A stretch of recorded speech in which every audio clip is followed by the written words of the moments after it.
పశు విజ్ఞాన బడి ఛానల్కు తిరిగి స్వాగతం. నేను మీ డాక్టర్ అనిల్.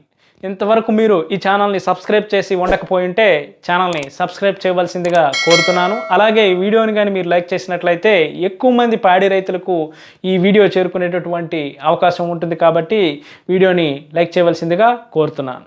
ఇక ఈరోజు టాపిక్ విషయానికి వచ్చినట్లయితే వేసవి కాలంలో డైరీ ఫామ్లో పాల దిగుబడి తగ్గకుండా ఎటువంటి చిట్కాలు పాటించాలి అనేటటువంటి విషయాన్ని ఈరోజు మనం డిస్కస్ చేద్దామండి.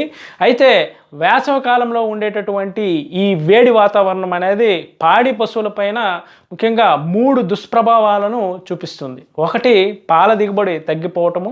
రెండవది, ఈ సీజన్లో పాడి పశువులు ఎక్కువగా ఈ బ్లడ్ ప్రోటోజోవన్ డిసీజెస్ అంటే థైలీరియోసిస్ అలాగే ట్రిప్నోజోమెసిస్ వంటి డిసీజెస్ ఈ కాలంలో ఎక్కువగా వస్తుంటాయి. అలాగే మూడవది ఏంటంటే మనకు పునరుత్పత్తి సమస్యలు అనేవి ఎక్కువగా ఈ కాలంలో వస్తాయి.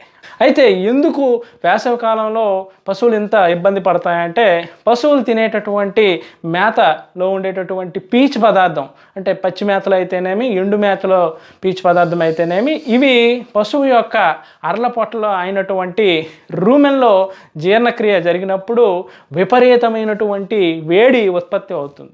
ఈ వేడి బయటికి రావాలంటే సాధారణంగా మనుషుల్లో అయితే మనకి ఈ చర్మం పైన చెమట గ్రంథులు ఉంటాయి. సో చెమట పట్టడం ద్వారా మన బాడీ కూల్ అయిపోతుంది. కానీ దురదృష్టవశాత్తు పాడి పశువుల్లో అంటే ముఖ్యంగా ఈ cross bread Jersey, cross bread HF ఆవులలో అయితే ఈ చెమటి గ్రంథులు చాలా తక్కువగా ఉంటాయి. అందువలన పశువులు చెమట పట్టేటటువంటి అవకాశం లేక లోన ఉత్పత్తి అవుతున్నటువంటి వేడి బయటకు వచ్చేటటువంటి అవకాశం ఉండదు. పశువులకు ఉండేటటువంటి ఏకైక మార్గం ఏంటంటే ఈ వేడిని తగ్గించుకోవడానికి అవి తినేటటువంటి మేత క్వాంటిటీని తగ్గించేస్తాయి. సో ఎప్పుడైతే మేత తినే క్వాంటిటీ తగ్గిపోతుందో ఆటోమేటిక్గా మనకి పాల దిగుబడి అనేది తగ్గిపోతుంది.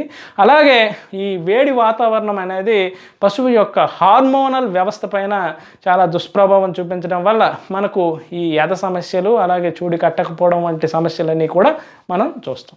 అయితే మనకు ఈ దుష్ప్రభావాలను తగ్గించి పాల దిగుబడి పెంచుకోవాలంటే ఏం చేయాలనేది మనకి 2 రకాల పద్ధతులు. ఒకటి, యాజమాన్యపరంగా మనం ఏం చేయాలి, అలాగే మేత పరంగా ఎటువంటి మార్పులు చేసుకోవాలనేది ఇప్పుడు చూద్దాం. అయితే మేత పరంగా చేయాల్సినటువంటి మార్పులు ఏంటి? ముందుగా మనందరికీ తెలుసు పాల దిగుబడి అనేది ఎందుకు తగ్గిపోతుంది, మేత క్వాంటిటీ తగ్గిపోవడం వల్ల పాల దిగుబడి అనేది తగ్గిపోతుంది. సో దీనికి ఏంటంటే మనం ఏదైతే మేతను మనం 2 భాగాలుగా చేసి పశువులకు ఉదయం సాయంత్రం అందిస్తున్నామో ఇది మనం 3 భాగాలుగా చేయవలసి ఉంటుంది. ఉదాహరణకు ఒక పశువు రోజుకు మనకి 30 కేజీలు ఆహారం తింటుంది అనుకోండి. అవి మనం ఏం చేస్తాం, 15 కేజీలు తెల్లవారి 15 కేజీలు సాయంత్రం ఇస్తున్నది. దాన్ని 3 భాగాలు చేయాలి. అంటే 10 + 10 + 10 కేజీల చొప్పున మనం తక్కువ క్వాంటిటీలో కానీ పశువుకు అందించినట్లయితే ఈ పశువు దీన్ని చక్కగా మొత్తం తినేటటువంటి అవకాశం ఉంటుంది. తద్వారా రోజు మొత్తం మీద తినవలసినటువంటి మేతను కానీ పశువులు తిన్నట్లయితే పాల దిగుబడి తగ్గకుండా ఉంటుంది.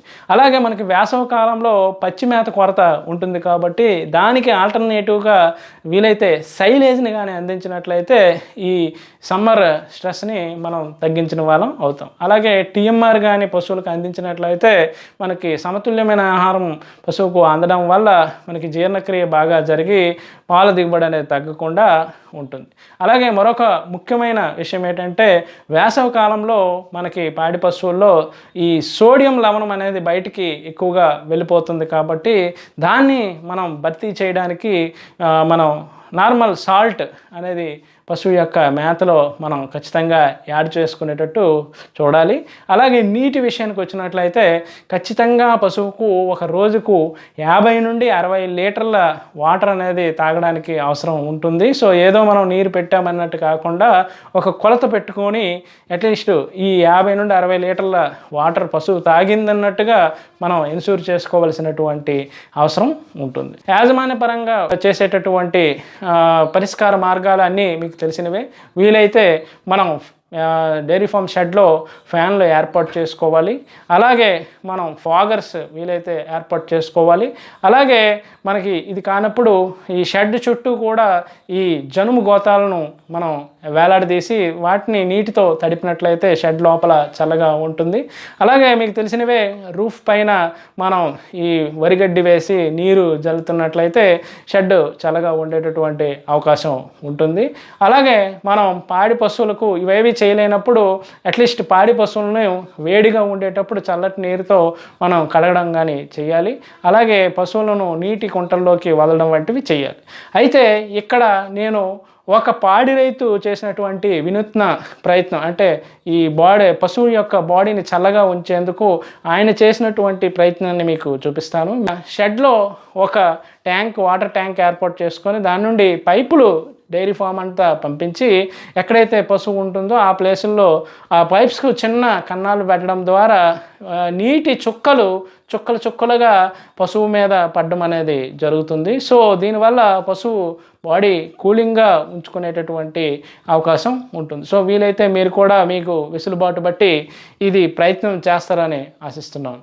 అలాగే ఈ వేసవి కాలంలోనే ఎక్కువగా పశువులకు ఈ బ్లడ్ ప్రోటోజోవన్ డిసీజెస్ అంటాం, ట్రిపనోజోమెసిస్, థైలీరోసిస్, ఇవేంటంటే మెయిన్గా మనకి వేసవి కాలంలో బాహ్య పరాన్నజీవులు ఎక్కువగా పశువుల్లో ఉంటాయి కాబట్టి, అంటే పిడుదులు, గోమార్లు ఇవి ఉండడం వల్ల మనకి ఈ బ్లడ్ ప్రోటోజోవన్ డిసీజెస్ కూడా వస్తుంటాయి. కాబట్టి మనం ఈ సీజన్లో ఖచ్చితంగా ఒకసారి ఈ డీవార్మింగ్ చేయించుకోవాల్సి ఉంటుంది. దూడలకు మనం ఎప్పుడు చేస్తుంటాం కానీ పెద్ద పశువులకు డీవార్మింగ్ చేయించము. కాబట్టి ఖచ్చితంగా ఈ సీజన్ స్టార్టింగ్లో కానీ మధ్యలో కానీ ఖచ్చితంగా మనం ఒకసారి నట్టల నివారణ మందు తాపించినట్లయితే పశువుల్లో ఈ ఎక్స్టర్నల్ పారాసైట్స్ని, అంటే బాహ్య పరాన్నజీవుల్ని మనం నిర్మూలించుకొని తద్వారా ఈ పాల దిగుబడి అనేది తగ్గకుండా మనం చూసుకునేటటువంటి అవకాశం ఉంటుంది. సో ఈ పైన చెప్పినటువంటి చర్యలన్నీ కానీ చేపట్టినట్లయితే పశువు యొక్క బాడీ టెంపరేచర్